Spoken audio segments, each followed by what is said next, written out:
j'ai une nouvelle super importante à vous annoncer.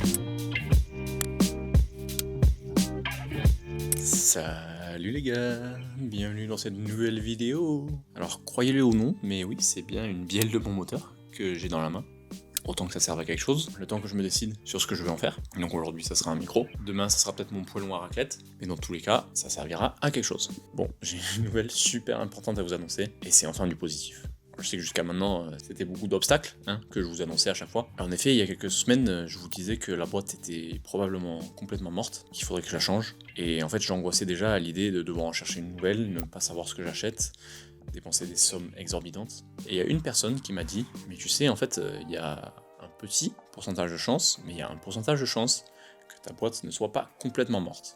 Alors, il y a beaucoup de gens qui sont très réticents d'ouvrir une boîte de vitesse, mais Théo, qui travaille chez Slime Motors, pour ceux qui connaissent, m'a dit laisse-moi regarder la boîte, je vais l'ouvrir, je vais voir ce qu'il en est, avant que tu achètes tout et n'importe quoi, on va pouvoir décider ensemble ce qui est le mieux à faire, et je te redis, et vlatipa, en fait il n'y avait rien de catastrophique.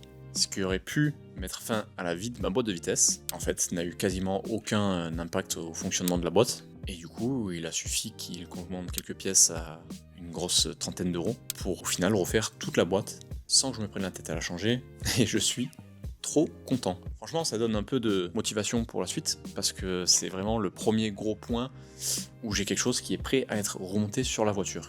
Il l'a nettoyé, il a changé tous les joints, il a remis de l'huile, et il a même pris le temps de nettoyer et de refaire les cardans. Je suis trop content. Alors encore une fois, merci beaucoup Théo.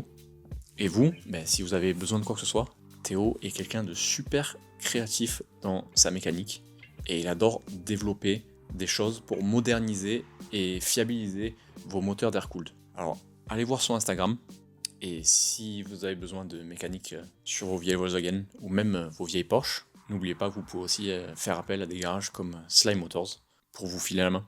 Merci. C'est ciao.